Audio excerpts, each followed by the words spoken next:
What's going on, Dolphins? Just got done watching the Super Bowl, and I mean, if y'all seen it, y'all know what happened. The Patriots win 13-3. So I know I'm gonna be, the guy who's on the outside. Nobody's, for sure, it's not gonna be talked about in the mainstream, or anything like that. And any of the other podcasters, anybody who else has a show, they probably will not have this perspective. I'm usually the one that's got the outside perspective. But when you look at this game, everything after and including Jared Goff's pick towards the end was essentially irrelevant.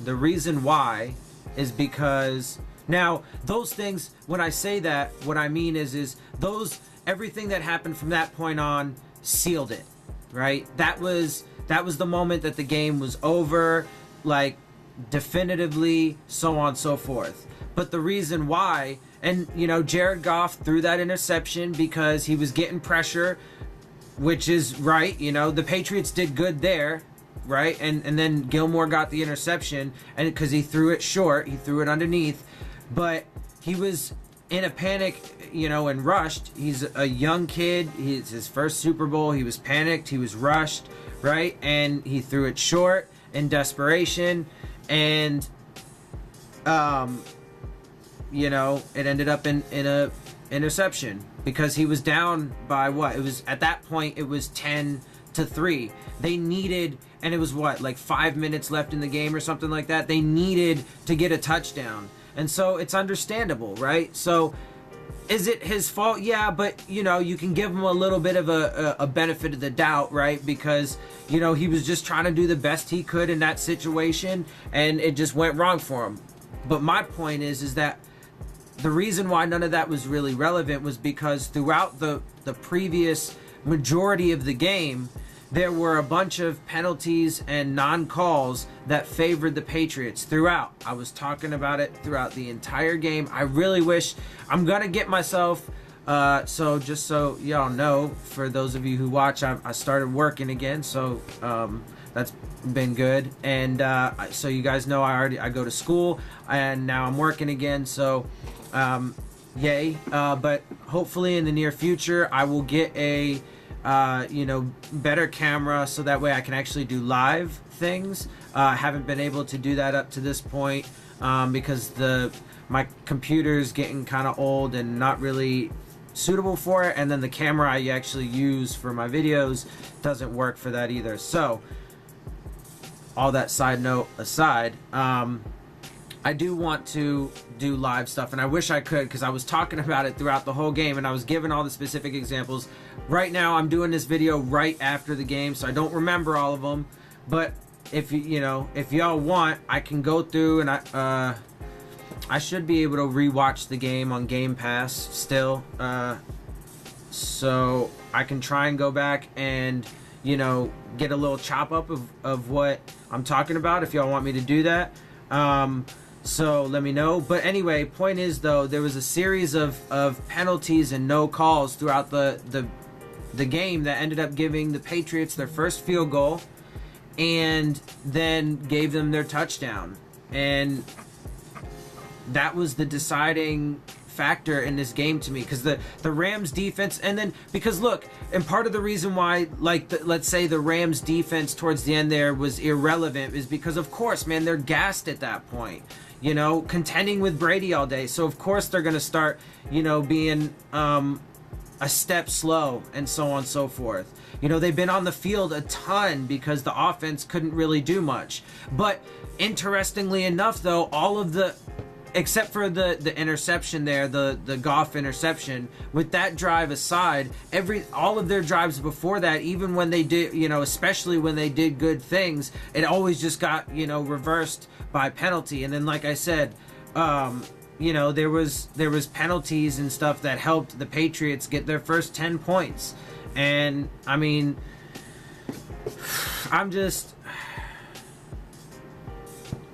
I'm so tired of talking about it, but I can't not talk about it because I'm really, from what I've seen, I'm really the only one that does talk about it, and it's worth talking about because it throughout the entire season. And this was the year it's been the worst. I've been saying it for a long time. I wish I would have been doing my YouTube channel a little bit sooner than I started, because I've been saying for the past few years it's been progressively getting worse with the officiating in the league, with the terrible rules, all of that stuff. And this is the year that's been the worst. And it's totally destroying the game. I mean, they shouldn't even been in, neither of those teams really should have even been in the playoffs, right? Or in the Super Bowl, excuse me, right? So in the Chiefs game, the Patriots had one drive that, because it was a back and forth the entire game, and I gave the refs so much credit throughout the vast majority of the game. I'm like, okay, they're calling fair game, and then there was one drive that gave the Patriots a score, a touchdown, that was on bullshit calls. It was the one with the, the roughing the passer that was complete shit, with the Patriots were on third down, they should have kicked the ball, and then, later on they say that, I can't remember the defender, but the defender that lined up off sides, well, if he just didn't line up off sides, then, whatever. That was a drive later on in the game, or after that, I believe. I don't think it was part of the same drive. I'd have to go back and check, to be honest. But either way, it was after the bullshit roughing the passer call, right? And so the thing is, again, when I look at those two penalties, right? The one that was later on, it was towards the end of the game. It was kind of desperation, so I don't blame the guy so much. Yes, you got to be on it, absolutely, but everybody makes mistakes, right? So my point is, that was just like a frustration, heat of the moment, desperation, whatever kind of mistake. Is it unacceptable? Absolutely. But the more egregious is the just blatant bad call on the Chiefs that gave him that roughing the passer 15 yards and a first down, when the Patriots should have punted after that. That would have, potentially, obviously other things could have happened and maybe it would have still gone to overtime, but potentially that would have caused the game not even to go to overtime. And then, of course, once Brady gets, the luck of the draw and they get the coin toss and they go on offense, of course they're going to go downfield on a beat up Chiefs defense that's tired by the end of the game and already had an issue stopping the run. It's a domino effect, and that's why I'm saying you have to, when it comes to anything, you have to look at the totality. You have to look at the full context of everything and see how each and everything affects what comes after, right? So those things led to the outcome, all of it, right? There was good plays on both sides of the field, or on both, for both teams. The refs were doing good most of the game, but it was that one drive that did it. And in this game, man, it was enough to give the Patriots their first field goal and then their first touchdown. Bad calls and bad no calls. And, again, so now the Patriots have been to the Super Bowl 9 times. They shouldn't have even been there. And now they won their 6th. So, man, and like obviously I'm a Dolphins fan, and it's not one of the reasons why I personally, or really the biggest reason why I hate the Patriots. Obviously they're a division foe, and they kick our ass and they win a lot. It's not so much that. It's the other things that go along with it that bother me, right? First of all, and this is an aside and it doesn't really play into the football side of it, but just an interesting side note, I guess. Politically, I don't really agree with Brady and Belichick and Robert Kraft. So I have that. So I don't really like any of them because of that. But just looking at it strictly from the football aspect, it's a different thing, right? So keep those things separate. I don't when I judge the football aspect of the Patriots, I don't take that into account because I don't think those things should be linked together. That's more like I don't like you guys as people kind of thing and your political ideas. But anyway. So when I look at it from the football aspect, yeah, man, look, they have Deflategate and Spygate. We know that they have historically been cheaters, and throughout the season, throughout the season, there have been so many calls that have gone in the Patriots' favor, right? So a lot of people talk about how the Patriots are like the least penalized team. Yes. And then they want to attribute that to Bill Belichick, the, culture that he is established there, which is funny because then when people talk about culture in other places besides, New England, nobody ever believes this. Like, culture talk, that's bullshit. Funny. But in New England, right? Oh, they've got such a great program and the culture there is amazing. Anyway, it's just hypocrisy. Anyway, so we know that they cheat, right? We know that they do shady things. And then the refs, man, yeah. I mean, if you'd have to be crazy to, like, literally, if you watch these games. And the reason why it's crazy to argue against it is because you can watch the replays and it's like blatant, it's obvious, it's on tape, like you can see it. They get favored so much and it is absurd. It is absurd. But you know what though? Again, man, you honestly think that, like, by the Patriots making it to their 9th Super Bowl and winning their 6th championship, you think that doesn't have financial ramifications for the NFL and for the Patriots brand? Of course it does. They will make so much money off it. They love that kind of stuff. So, and it just so happens to be the Patriots. So, in a different universe, right, if it wasn't a team in the division, let's say it was the Browns. I choose them because they've been so super shitty the past while. So, let's say the Browns, right? If any team gets favored, like visibly, like it's on tape, man, they visibly get favored all the time. They will call other teams for the same happenstance shit that happens in a game to the Patriots, but they won't call it on the Patriots. They'll call it on other teams, but not the Patriots. And then they'll so often call dumbass bullshit that favors the Patriots. And it's just like, oh my God. It's frustrating. It really is. So, now the world unfortunately has to contend with this madness. Now we have to all fucking deal with a reality in which the New England Patriots have won their 6th fucking title. They don't deserve it. They don't deserve it at all. Bottom line, point blank, period. And furthermore, part of the reason why I brought up their history and stuff, man, because they should have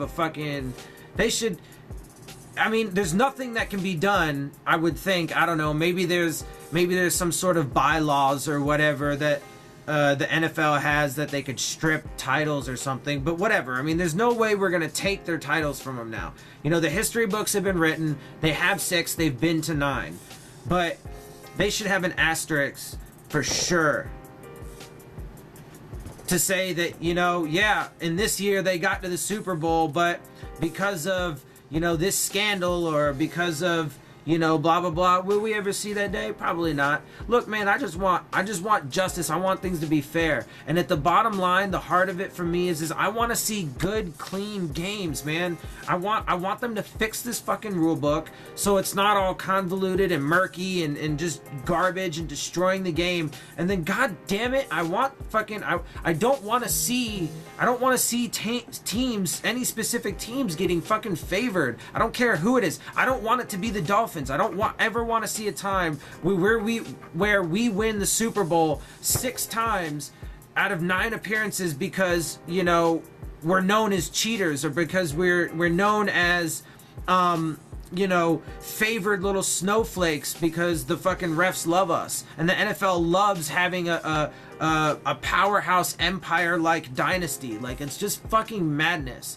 And I would never ever want that for us because I want us, that's why back in the day when the Dolphins won their Super Bowls, and particularly the perfect season, that's part of what made it so special is that it was just hard-nosed, gritty football.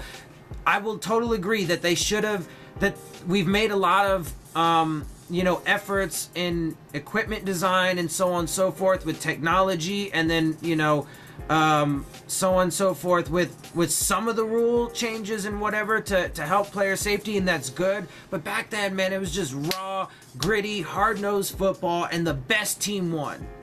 That's it. That's it. Just the best team won, and that's what I want to see again. And look, man, they could do it. They just need to get rid of a lot of things. First of all, they need to stop thinking about their pocketbooks. And then they need to clean up the rule book. There's a bunch of stuff they just need to get rid of that's garbage. They need to clarify a lot of rules so it's streamlined and a lot simpler. Then they need to train the refs properly. They need to implement technology to its fullest extent, be able to review penalties. They need to be able to, and as far as player safety, if they really give a shit, what they would do is invest in technology that's going to make, the helmets and the pads safer, make sure that the rules that they implement are actually good. So the one that I have the biggest gripe over recently, at least in particular, is the one where they say you can't land all your weight on a quarterback. That's stupid. It's football. Stop treating him like he needs to fucking wear a goddamn red non-contact jersey out there. Like it's fucking crazy, right? And then, William Hayes, as we all know, tore his ACL trying to do it. It was ridiculous, right? So like,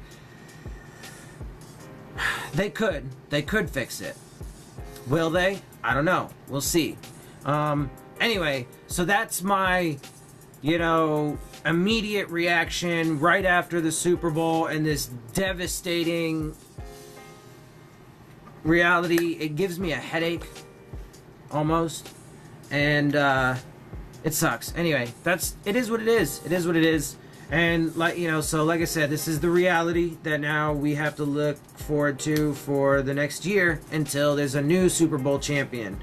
And but anyway, at least this, I'll end on this. So the season is now completely 100% over. Brian Flores is expected to be signed as the new Miami Dolphins head coach. I will be making my scouting report on him. I'll give you his background, where he's been, some of the things that he's done and whatever. I'll be making that video for you guys soon. So look for that. Tomorrow he's expected to officially announce as the new head coach. So I'm sure there will be news, and I'm sure I will be doing some content for you. Maybe that scouting report video will be part of that news release as well, so it probably will, so look out for that. Anyway, I'm gonna go ahead and get out of here, guys. So I hope you guys enjoy my show and what I do for you. If you do, make sure you hit the subscribe button, make sure you hit the like button, make sure you hit the bell if you want to get the alerts. Leave your questions, comments, and concerns down in the comment section, and of course, as always, make sure you follow me on Twitter at Dillon Tartaro. And with that, I'm out. I'll see y'all soon. Fins up.